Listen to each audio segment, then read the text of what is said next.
I looked at a faded black and white photograph that had fallen out of my grandfather's old war album. I immediately recognized my grandfather. He was dressed in his army uniform, with his cap sitting at an angle on his head. Standing next to him was an attractive woman wearing a long skirt, blouse, and jacket typical of the time, with her arm around his arm. I looked at the back of the photo and saw the inscription, Grove and Doris, Hawaii, 1946. Grove was my grandfather's name, Grover Harrison. To me, however, he was always just Dad. Who is Doris, I thought. I knew that this was not my grandmother. Her name was Patricia. I never heard my grandfather mention anyone named Doris. Perhaps she was just a friend from his wartime days. I decided to ask him about it the next time I saw him, which was later that day. I put everything back and went to my apartment, which occupied the entire basement of my grandfather's house. I moved here at his insistence a few months ago when he went into a nursing home. It made sense, he explained. He wanted someone to look after the house while he was away, and it would save me money. Over the past few years, my grandfather suffered from a number of medical problems. Luckily, Alzheimer's or dementia were not among them. However, he reached a point where he could no longer do the things he used to do, and with his parents dead, there was no one who could take care of him the way he needed to. Of course, the cleaning lady came to see him once a week, and the gardeners came once a week to take care of the yard. But this was not enough. I did the best I could, but I had a full-time job. At this stage, he needed 24-hour care, especially since he was now confined to a wheelchair for days on end. You know, it's not that easy to get around when you're 99 years old, he said in his Minnesota accent. Things start to break down around this time. I showered, ate something to eat, and headed to the nursing home. When I got there, I waved to the nurses at the front desk and checked in. "How is my grandfather doing today?" I asked Julie, the nurse at the counter. "As cheerful as always," she replied with a smile. I smiled back. "Did he try to pat your butt again?" I asked. "Of course," she said. "He does this every morning when I bring him breakfast." I laughed and headed to his private room. "Hey, Trey, come in, son," he said as I knocked on his half-open door. "It's me, by the way, Trey Harrison." I went in and hugged him. "Hi, Dad," I said. "How are you feeling this morning?" "So," he replied. "We talked about a lot of things about fishing, news, the general state of the country. Then I took out a photograph. 'What do you have there, son?' he asked. I handed him the photo and watched as his face changed. Various emotions flashed across his face: sadness, anger, and maybe a little guilt. He looked down and handed the photo back to me. "Where did you find that?" he asked. "It fell out of your old war album," I said. "I was just curious who she was. Never heard you mention anyone named Doris. Was she your friend or something?" "Someone else," he said. "Thought I got rid of all her pictures. Obviously not." "Sorry," I said. "I didn't want to bring up bad memories." "It's okay, son," he said. "I think if anyone has a right to know about her, it's you. Look, why don't you bring us a cup of coffee, close the door, and I'll tell you about her?" "Of course, Dad," I said. I grabbed us a cup of coffee decaf for him, then closed the door and sat back down. As I stood up, I turned on the audio recording on my phone, hoping that I had enough space to record everything. "Thank you, son," he said as I handed him the cup. He collected his thoughts before continuing. "Just so you know, you're the only one I've ever told this to. I don't care if you're writing this down for yourself, but this absolutely shouldn't be told to anyone ever. Do you understand me?" "Of course, Dad," I said. "I'm recording, but it's just for me." "Okay," he said. He took a sip of his coffee and looked up for a minute before continuing. "I have to start from the beginning. I was in my 3rd year of college when the Japanese hit Pearl Harbor. Like everyone else, I went to enlist in the Army. Unfortunately, I was not accepted due to flat feet. They never bothered me, but I didn't argue. So I went back to school and finished my physics degree. After I graduated in 1943, people from the government came to me, if you can believe it. They said that they needed my knowledge for a new project. It turns out that my flat feet are no longer a problem, so I agreed and signed the contract. I was quickly trained at Officer Candidate School, made a second lieutenant, assigned to the Army Corps of Engineers, and assigned to a project called the Manhattan Project. I was shocked when they told me what it was about. Who would think of using nuclear material for a bomb? It was an exciting time. I actually worked with some of the most famous scientists of the time, including Robert Oppenheimer, and Enrico Fermi. I learned more from them than I did in my entire college experience. I was one of more than 400 people on site at Alamogordo when the first test explosion was carried out. We didn't even know if the damn thing would work. But it worked, and the world changed that very day. I was sent to Tinian, an island in the Pacific Ocean, where I was to help install and load the bomb that would be used on Hiroshima. We all hoped that this would work and force the Japanese to capitulate. The bomb worked perfectly, but they did not give up. 3 days later, we sent another bomb, this time to Nagasaki. We all knew the stakes were high. If the bomb had not gone off, or if the Japanese had not surrendered, we would have had to send our soldiers to take over the country by force. And if this happened, we knew that the number of victims would be extremely high. Luckily, it worked. The next day, the Japanese offered to surrender. On August 12th, the United States announced that it would accept the offer of surrender. In early September, the official surrender ceremony took place. I remained on Tinian for some time and participated in assessing the damage from the attacks on Nagasaki. I still have nightmares about it. It wasn't just the physical destruction that struck me that was enough.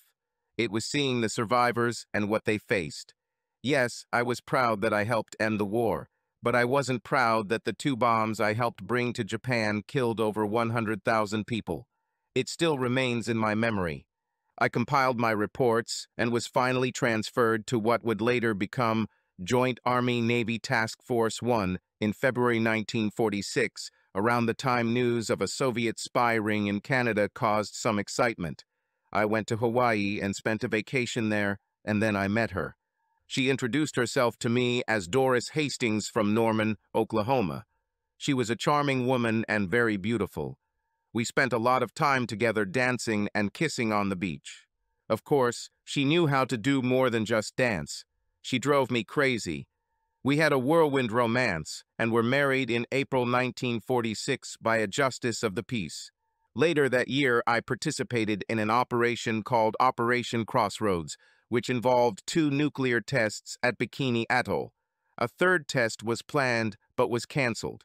In 1947, I re-enlisted in the Army and was assigned to a joint operation to conduct nuclear testing in Nevada. Doris and I moved to the city of Las Vegas at that time since it was only an hour away from the new test site. Trust me, it was nothing compared to what it is now. In any case, we continued to live, and I thought that everything was fine with us. However, one day, as I was driving home from the test site, I saw Doris's car parked at a motel on the outskirts of town. This was in 1948, I think. My memory is no longer what it was. What was she doing there, I thought. I could only think of one reason why she would be at the motel, and it certainly wasn't good. I stopped recording when the nurse knocked on the door. Dad and I looked up and saw a young woman entering the room. She walked up to my grandfather and smiled at him. "Are you ready for therapy, Mr. Harrison?" she asked.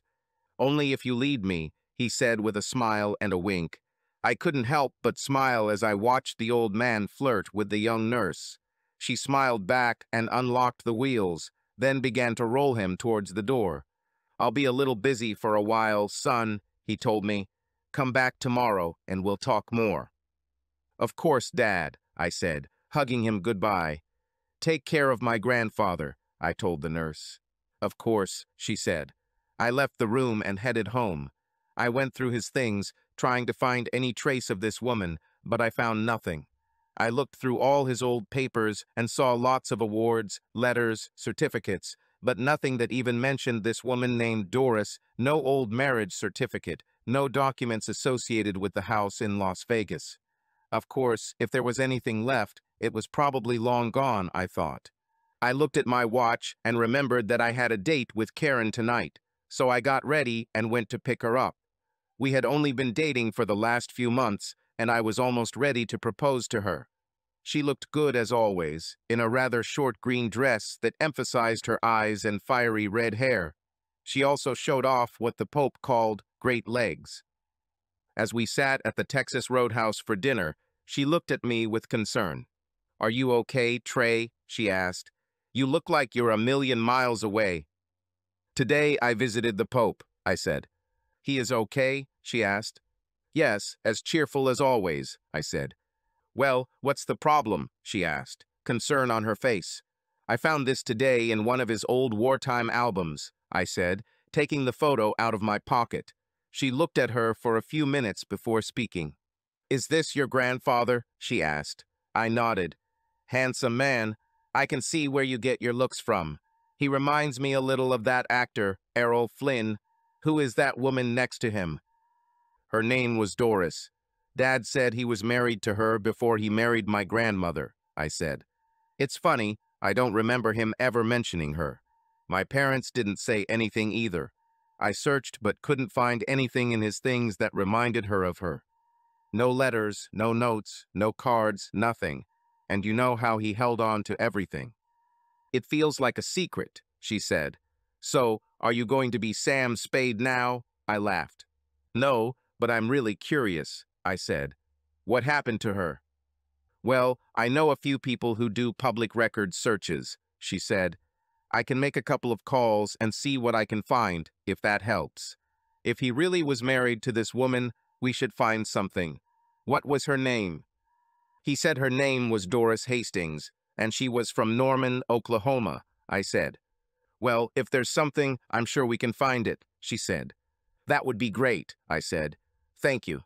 "You're welcome," she said with a smile. "So what did your grandfather do during the war?" "He says he was part of the Manhattan Project," I said. "Aren't these the ones who dropped the bomb on Japan?" she asked. I nodded. "Wow," she said. "Yes," I said. "He never talked about it before. I know he worked for the government until the late 60s, then became a teacher. That's where he met my grandmother." Said Karen. "Interesting." We changed the subject and finished dinner, then went out for drinks and dancing, and then came back to my house where she again reminded me why I find her so attractive and sexy.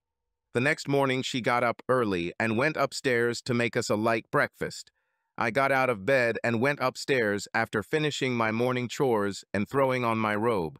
When I got upstairs, she was wearing only an apron, buttering bagels. I picked her up and kissed her. "Careful," she said, laughing. She handed me a bagel, which I gladly accepted. I poured us a cup of coffee, and we sat down to have breakfast in the kitchen corner. "Why did you get up so early?" I asked.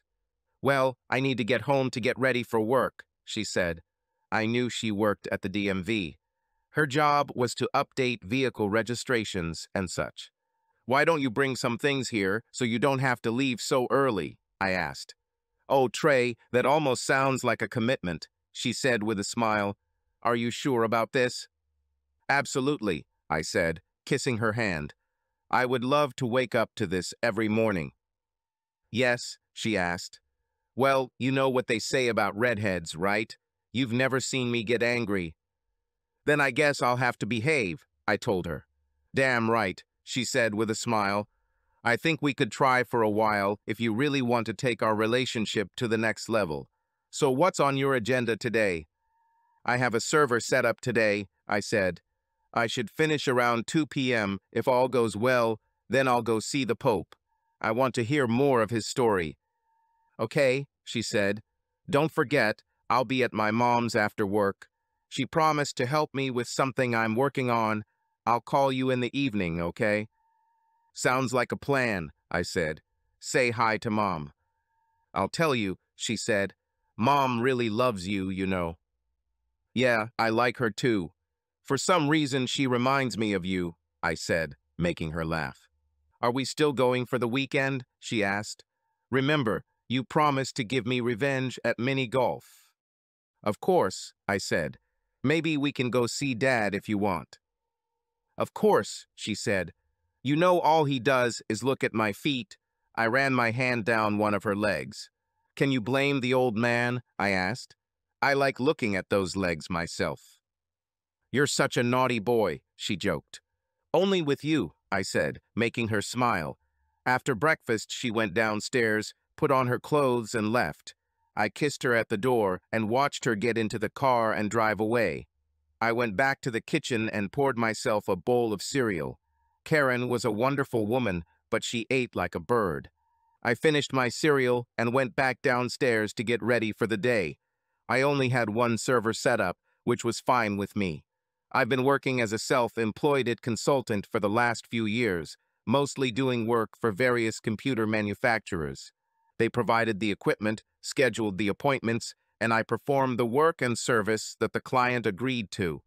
The client paid the manufacturer, who, in turn, paid me. The hours were good, the pay was great, and I liked my boss, the man I saw in the mirror every morning. The installation went as planned, and everything was in working order by 2 p.m. The client signed the work completion documents, happy to see the new system in place. I hopped in my work truck, scanned the documents using a handheld scanner, emailed them to the manufacturer, and headed to the Pope. "Hi, Dad," I said, hugging him. "How are you?" "Oh, so," he said in his favorite accent. "I think you want to hear more about Doris?" "Yes," I said, "if it's okay." "Of course," he said. "Bring us some coffee and I'll tell you more." I poured us a cup of coffee and placed his cup in the holder attached to his chair. I sat down and started recording on my voice recorder. "So where did I stop?" asked the Pope. "You just saw Doris's car at the motel for the first time," I said. "Oh, yes," he said. He closed his eyes and thought for a moment before continuing. "After I saw Doris's car at the motel on the first day, I returned home in a state of confusion. She never gave me any hint that she was unhappy with our marriage. She was always loving and warm. I had no idea there was a problem. Perhaps I thought it was true that the husband is always the last to know about such things. I knew I needed to gather more information before doing anything rash. To begin with, I had to behave normally, which was difficult. I was hurt, humiliated, and more than a little upset. It would be very difficult for me to react to her normally if she actually cheated. I also knew I had to act decisively given the sensitivity of my work. Something like this could be used against me by a hostile foreign power. I've been through all the security briefings and heard that this is exactly the kind of thing the Reds like to use as blackmail. I took the phone book and found a private detective. I called one who called himself James Ham and spoke to his secretary. She put me in touch with him, and I made an appointment for the morning. My next call was to my boss. I explained the situation, and he agreed that I needed to look into it, so he gave me a day off. Shortly after I hung up, Doris arrived home. She entered the house with a bag of groceries and placed them on the kitchen table. I looked but didn't see anything strange. Her clothes looked fresh, her makeup was fine, and her hair looked as good as the last time I saw her. She came over and kissed me on the cheek, and I didn't notice any strange smells. "How was your day?" she asked. "Okay, I think," I said. Even though she was my wife, I was forbidden to give any details of my work, so I often spoke in general terms. "Just taking care of current affairs. How did yours go?" "Same thing," she said. "I went shopping, then to the store and bought some things for dinner." "So you didn't go anywhere else or see anyone else today?" I asked. "No, nothing more," she said. "Why, I cannot believe it. She just lied to my face." How long had she lied to me like that, I wondered. "Oh, nothing, just curiosity," I said. Damn. What do you have for tomorrow?" "Probably the same," she said. "I see," I thought to myself. I changed into civilian clothes and joined her at the table for dinner. After dinner, we took some sherry and sat down to watch TV. We bought one of the first mass-produced televisions, an old RCA one. There wasn't much to see then, not like there is now, but we enjoyed the old Kraft television theater. Milton Berle was also a favorite of ours, and I always loved the old Superman and the Life of Riley shows. Candid Camera came out around that time too, I think. They don't make shows like that anymore, I'm telling you. Anyway, we watched TV and then went to bed. It was difficult for me to be the same as her as usual, but I managed. I think Doris noticed something was wrong, but didn't say anything. The next day, we had breakfast as usual. I put on my uniform, grabbed a cup of coffee, and went out. I didn't want her to think I was doing anything unusual, so I stopped at a diner for coffee before meeting James. I got to his office and was shown out by a gum-chewing blonde secretary. James looked up as I entered, stood up and shook my hand. He sat down, lit a cigarette, and looked at me through the smoke. "So, how can I help you today, Captain Harrison?" he asked, looking at the paper on his desk. I told him that I had seen Doris' car at the motel and explained that my job was quite sensitive without specifying what it was. "So you suspect your wife is cheating on you and you want me to look into it, right?" he asked. "Yes, that's right," I said. "Okay," he said. "Give me what you have on her, a photo, the make of her car, license plate, etc., and then give me a week or so to see what I can find.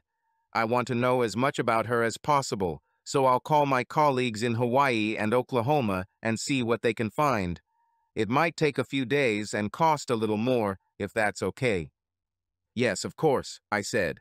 "You have to remember, we didn't have all these fancy gadgets and bells and whistles back then that you young people take for granted today. No, detectives had to work hard to get information in those days." I gave him her car information, color, make, and license plate, and then handed him the photo. "The one you found." His eyebrows furrowed as he looked at her. I didn't understand why at the time, but I did later. "Okay," James said. "In the meantime, don't do anything stupid. Let me do my job. It could be nothing. Maybe she's meeting up with an old friend or family member. Are you thinking about divorce?" "I don't know," I said. "I guess it depends on what you find out." "Okay," he said, handing me a business card. "This is the name of a lawyer I highly recommend. My secretary will handle my fees. I prefer to have something up front to get started, then bill the rest when I'm finished." "Agreed." "Yes, that's good," I said. "Call me in, say, 10 days, and I should have a full report for you," he said. "Thank you, Mr. Ham," I said. "You're welcome, and good luck, Captain," he said, standing up and extending his hand to me. I shook it, then went out and paid the secretary. I looked at the card and asked for directions, which the secretary happily provided. I drove to a small house on the outskirts of town with a sign that said, "Wilbur Capshaw, Advocate. Divorces are quick here." I parked and walked inside, where I was greeted by another blonde secretary and escorted to Wilbur's office. "Capshaw, Esquire, I couldn't help but wonder if blonde secretaries grew on trees here." Wilbur stood up and shook my hand as I entered and motioned for me to sit down. "How can I help you today, Captain?" he asked. "Well," I said, "I'm thinking about divorce and would like to know my options." "You've come to the right place," he said. "Do you want a quick divorce?" "I'd like it to be quick," I said. "I can handle this for you easily," he said. "On what grounds do you want a divorce?" "Perhaps because of betrayal," I said. "I'm not sure yet." "About?" he asked. "Why not?" "Well, I don't have any hard evidence yet," I said. "I hired someone to look into it." "Someone? Do you mean Mr. Ham?" he asked. "He called and said you could come in. I get a lot of business from him." Yeah," I said. He nodded. "So how does it work?" I asked him. "How long have you lived in Nevada?" he asked. "A few months since I was assigned here last year," I said. "Okay," Wilbur said. "Then residency is not an issue. By law, you only have to live here for 6 weeks. Can you find someone to testify that you have been here all this time?" "Of course," I said. "Even better," he said. "Well, basically, it works like this. Once you decide to do it, come to me. I will prepare the documents, file them, and arrange for a lawyer in Reno to go to court with you. You will need to get there yourself, or by car, or by train. I assume you already have a car, right?" "Yes, there is," I said, nodding my head.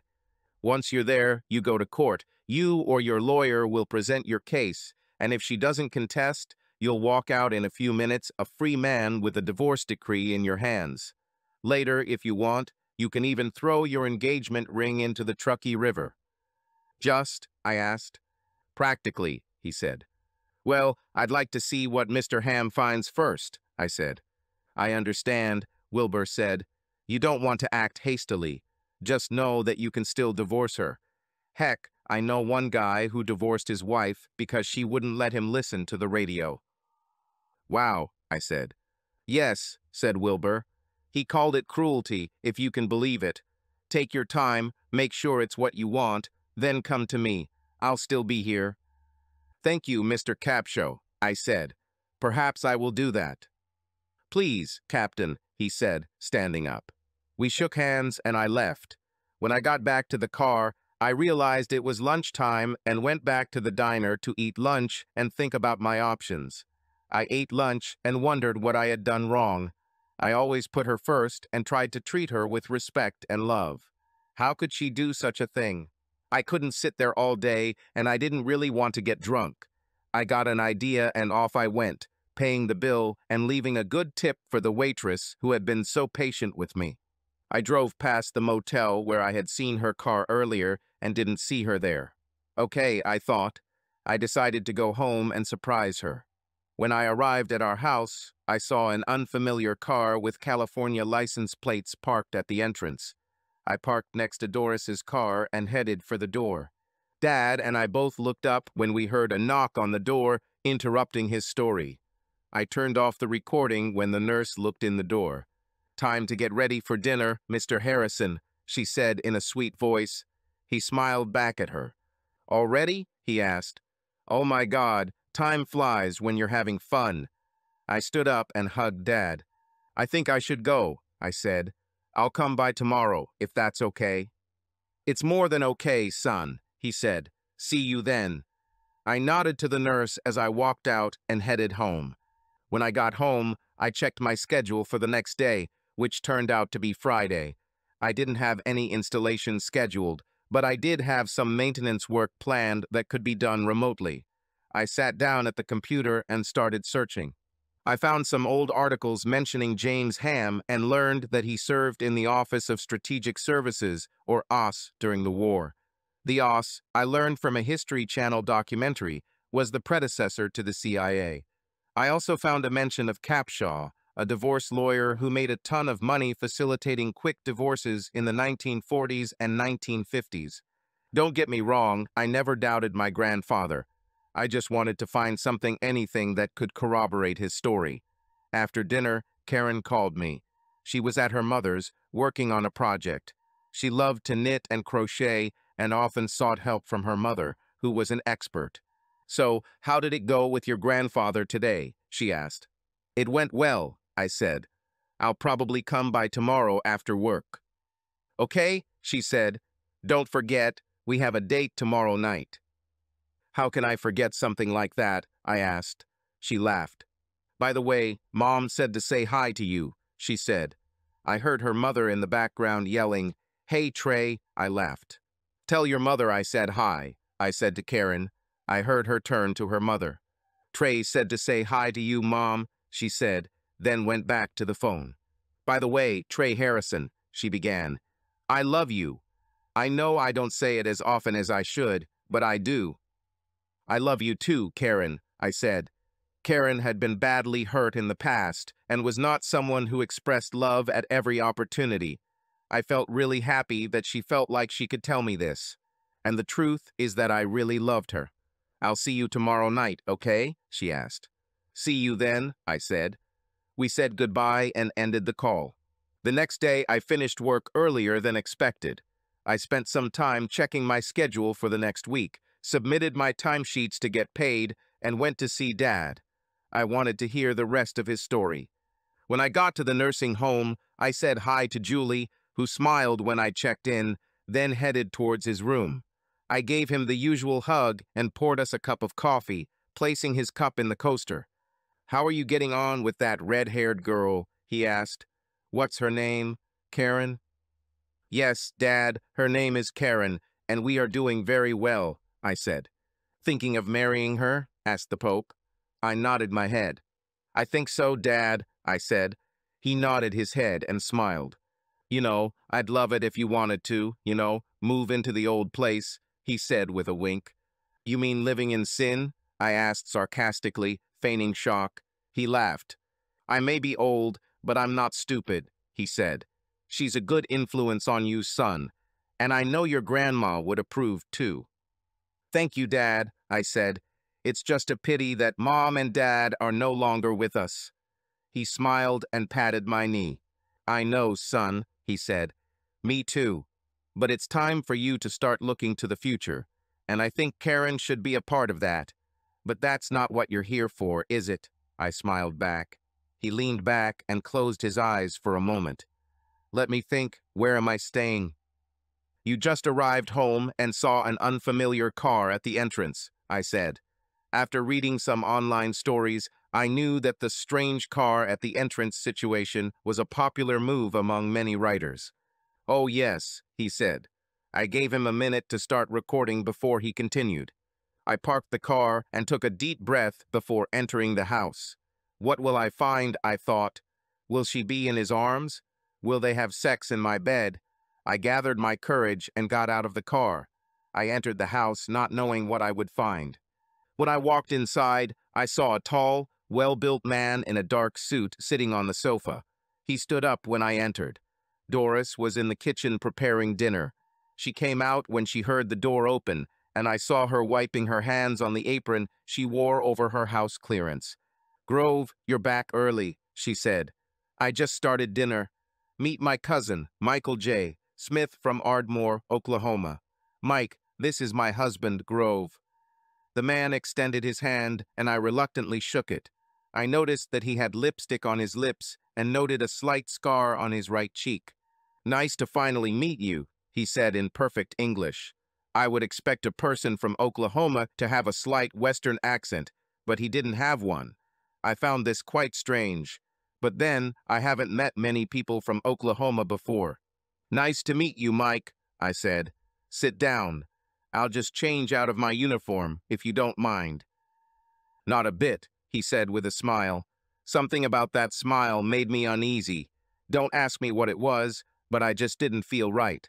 I opened the door to my office, set my briefcase down, and double-checked it was locked. I closed and locked the door, then went into the bedroom to change clothes. While I was there, I listened to see if they would say something, but I didn't. I looked around but couldn't find any evidence that they were doing anything here. I changed out of my uniform and returned to the living room. I poured myself a drink and noticed that Mike had already poured one for himself. I hope you don't mind, he said. Doris said I could help myself. Since you are her cousin, I see no reason to say otherwise, I said. What do they say? My home is your home. Mike looked puzzled for a moment before reacting. Hadn't he heard this before? Oh, well, thanks, he finally said. We sat in the living room while Doris stayed in the kitchen. So, what do you do, Mike? I asked. And what brings you to Las Vegas? Well, I'm a merchant, he said. I spend a lot of time on the road, and I was just passing by on the way to Reno. I'm sure it's not as exciting as what you do, he added, trying to provoke me into bragging about my work. Oh, I don't know, I said. You travel a lot, see new things all the time. I'm stuck on the same pile of dirt every day. What are you selling? Building materials mostly, he said. Nothing retail, everything for contractors. You'd be surprised how many construction projects started after the war. I noticed a scar, I said. Did you take part in the war? Yes, he said. I got it from a German bullet. Were you in the war? Yes, I said. I served in the Pacific Theater. I'm sure I didn't see as much action as you did in Europe. He shrugged. We all did our part, he said. Doris came out and called us to the table. We ate, and I think I studied them the same way they seemed to study me. I couldn't help but wonder if they were really cousins, or if it was just a story they told to confuse me. When we finished, Mike stood up and kissed Doris on the cheek. I noticed the way she looked at him. Something about this didn't feel right. It was wonderful, he said. "We need to do this again." He turned to me and extended his hand, which I accepted. "I have to go. Thank you for letting me share dinner with you, Grove. It was nice meeting you." "Mutually," I said. After he left, I helped Doris clear the table, then sat down in the living room and poured us each a drink. "Nice guy, your cousin," I said as she sat down. "Yes, thank you," she said. "You two seem very close," I said. "We've always been close," she said. I was sure of it. "I haven't seen him since he went to war." I said. She looked at me strangely for a minute. "You seem preoccupied with something," she said. "Everything is fine?" "Of course," I said. "Just thinking about something that came up recently. I can handle it." She smiled and clung to me as if nothing had happened. I was on pins and needles for the next few days, waiting to see what James would figure out. Of course, I gave him all the information about Mike's description and the car he drove with California license plates. He nodded his head in gratitude when I finished. "Thank you, Captain Harrison," he said. "This will help a lot." A few days later, I called James to see if he had any information for me. "Actually, there is, Captain," he said. "Can you stop by on your way home from work today?" "I'll be there," I said. I left a little earlier and stopped by his office. His secretary immediately led me inside. "Good to see you, Captain," he said, lighting a cigarette. "So, what did you find out?" I asked with excitement. "A few things," he said. "First, my colleague in Hawaii checked the records. Did you see the judge who married you to sign the marriage license?" "No," I said. "It was signed when I saw it. He said he would submit it himself." "Well, it turns out no marriage license was filed," James said. In fact, the judge who supposedly married you was found dead of a gunshot wound a few days after your wedding. In fact, according to the authorities, your marriage never existed." "What?" I asked. "There are other things," he said. "The woman you know as Doris Hastings is actually Russian." "Is it true?" I asked. "Are you sure?" "Absolutely," he said. "I thought I recognized her face from the photograph you gave me. Her real name is Svetlana Fedorova, and she is a KGB agent. I last saw her in Bavaria towards the end of the war. I thought she was dead, but apparently no. The man you know as Michael Smith is actually Michael Schmidt, a former SS officer. There were rumors in the intelligence community that he was recruited by Fedorova as a double agent and went to the Soviet Union after the war." "Oh my God," I said. "Maybe we should call the FBI or someone else." "Normally I would agree," James said, "but I'm afraid it could cause you a lot of trouble.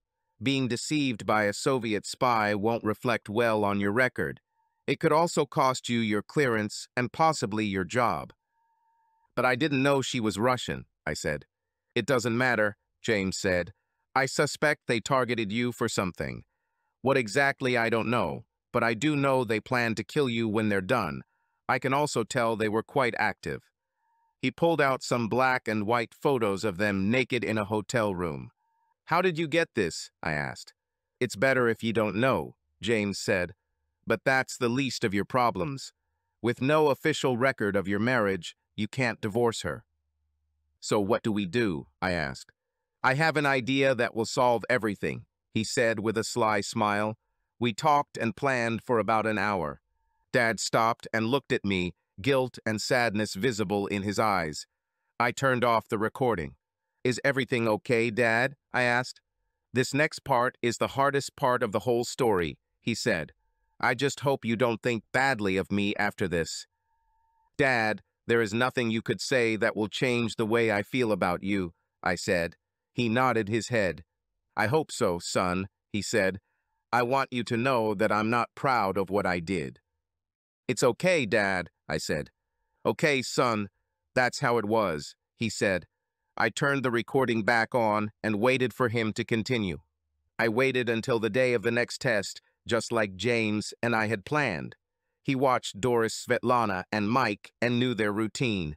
It seemed like Mike had a motel room and Doris went to see him almost every day. I called James and he said they were both in their room and would probably be there for a few hours. It was not unusual for me to return home in a government truck. I often used it in my work when preparing test sites. You see, part of my job was to make sure everything was ready for each test. This meant that I was the last one on site before the explosion. When James told me where they were, I made sure I had everything we talked about earlier. I drove to the motel and met James. Luckily, their room was on the first floor and at the back of the motel. No one would see us entering or leaving the room, he said. As we had planned, I wore green overalls and a cap so that no one would recognize the military officer. "Quiet," James said after I got out of the truck. "They're sleeping now. Get everything ready while I put them to sleep." I nodded my head and quietly opened the back door of the truck. I pulled out the ramp and attached it to the back, then opened the metal box that was already inside.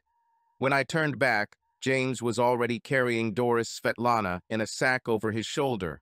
He threw it inside the box. I began. He shook his head. "No, but she will be unconscious for several hours," he said. "I'll be back soon." A few minutes later, he returned with Mike.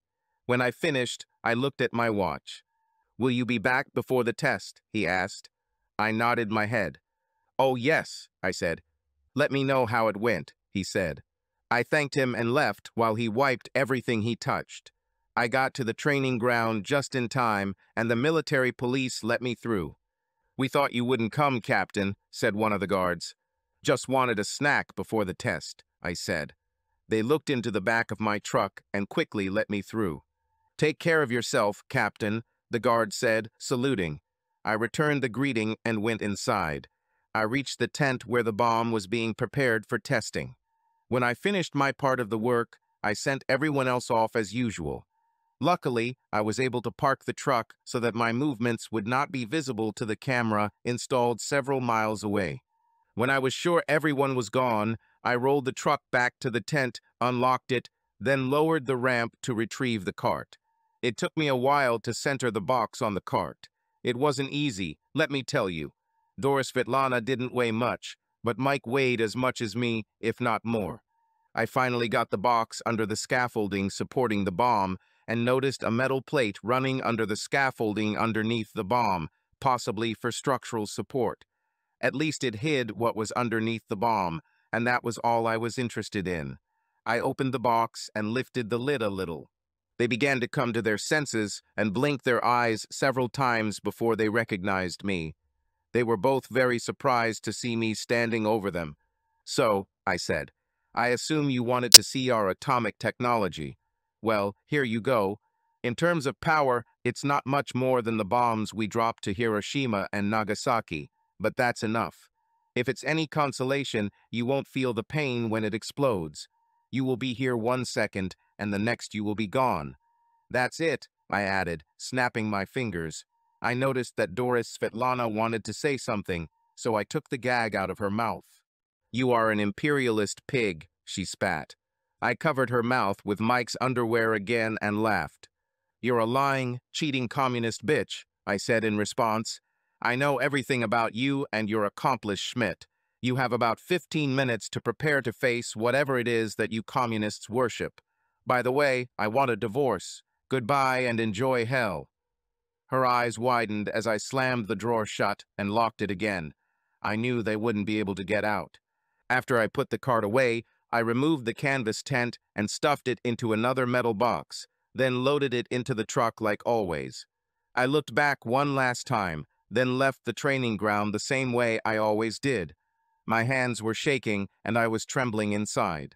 I took a few deep breaths before I reached the secure observation area and calmed down a bit before I parked the truck and went inside. I joined the other observers after putting on my protective gear, and we took our usual precautions. Soon I heard the countdown and knew that in a few seconds everything would explode. Of course, that's what happened. I knew that Doris Svetlana and her accomplice had now evaporated and will never be seen or heard from again. I waited a moment before looking like everyone else, then looked up at the mushroom cloud rising into the sky. Using binoculars, I examined the area that should have been the epicenter. I wasn't sure why. I knew there wouldn't be any evidence of what I did. Still, I was forced to take a look. When everything calmed down, I went through the monitoring stations like everyone else, then returned the truck and got into the car. I was still shaking when I got home. I had never done anything like this in my life, and I just knew I was going to hell. "It's over," I told James when I called him from home. "Okay," he said. "Give it a couple of days, then report her missing. If you need to talk, let me know." "I'll do it," I said. "Thanks for everything." He laughed. "Wait until you get my bill," he said. I laughed for the first time that day. Dad stopped talking and looked at me, guilt and sadness visible in his eyes. I stopped recording. "It's okay, Dad," I said, hugging him. "You said it yourself, they planned to kill you when they were done. Not only did you save your life, but you also protected the country from 2 hostile foreign agents. You have nothing to be ashamed of." He nodded his head. "I've been telling myself that all along," he said. "But still, it's on my conscience, you know." "I understand, Dad," I said. "But we were at war, remember? You did what had to be done. It was either you or them. And personally, I'm glad you did it. Otherwise, you and I would never have met." When I looked at him, I saw a tear on his face, and he smiled. "I never thought about it like that, son," he said. "You know, you're the bravest man I've ever met, Dad," I said. "I'm proud of you." He hugged me tightly, and I felt his tears wet my shirt. After a few minutes, he wiped his eyes and looked at me. The guilt and sadness disappeared. "Maybe telling you all this was what I needed all these years," he said. "I've carried this burden with me ever since." "I'm interested, though," I said. "What happened next?" "Well, I waited a couple of days, then I filed a missing person report for her," he said. "They came back a few days later and said they found her car at the motel, but there was no sign of her. They said she might have met someone and left with him. They said I'd probably never hear from her again." "I won't hear." We both laughed. "That would be one hell of an interesting phone call," I said, causing him to laugh out loud. "What happened next?" "I let a couple of months pass, then I went to cop show on James's advice," he said. "James and I decided it would be best if I acted as if the marriage was real, even though I knew it wasn't. Cop show filed for divorce on the grounds of abandonment. I drove to Reno, and within minutes everything was ready. On my way out of town, I stopped and threw my ring into the Truckee River, just as he suggested. In the years that followed, I half expected to see federal agents, but they never came. I retired from government service in the 1960s and then went into teaching. There I met Patricia. The rest is history." "How did she keep in touch with her bosses?" I asked. He shrugged. "I don't know," he said, "and I never found out. I guess it doesn't matter anymore, does it?" "I think not," I said. Our visit was interrupted by a nurse knocking on the door. She came in and announced it was time for dinner, so I said goodbye. "Don't forget to bring this wonderful young girl," he told me. "I'll do it, Dad," I said. "Maybe tomorrow, if that's okay." "I'll wait," he said. That night, Karen and I went out to dinner, drank and danced. She brought several things with her, including a large paper bag with something inside that she called a surprise. Later, after we made love in my apartment, she turned to me. "Are you okay, Trey?" she asked. "Yes, why are you asking?" I asked. "Well, it seems like you're a million miles away," she said. "What's on your mind?" "I came to see the Pope today," I said. "He told me the rest of his story." I briefly told her what he had said. "Wow," she said. "Remind me to never get on his bad side." I giggled at this. "We'll go see him tomorrow, maybe after I beat you at mini golf." "Sure, if you want," I said. The next day we played mini golf, and yes, she beat me. And no, I didn't give in. She would have understood it immediately. Later, we went to see the Pope. She took the bag with her and brought it to the nursing home. His eyes lit up when he saw us. "Hello, young lady," he said, hugging her. "I have something for you," she said, handing him a paper bag. He opened it and took out a plastic container with a blanket. She helped him open it and took out a blanket. "I just finished it the other day," she said. "I know you like blankets, so I made one for you." He smiled as he held it in his hands. "This is wonderful," he said. "Thank you, I really like it." He turned to me. "Son, if you don't marry this girl, I will," he announced. "You're right, Dad," he said. I took one of Karen's hands in mine and knelt down in front of her, right next to my grandfather.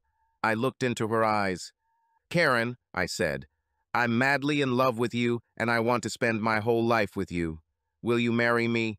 She looked surprised at first, then smiled widely. She put her arms around my neck and kissed my face.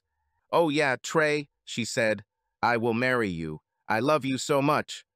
"I love you too," I said. We heard clapping at the door and turned to see several nurses clapping and smiling. Dad also joined. We got married a couple of months later, and the nursing home brought Dad to the ceremony so he could celebrate with us. He handed me an envelope containing first-class plane tickets to Las Vegas and a hotel reservation.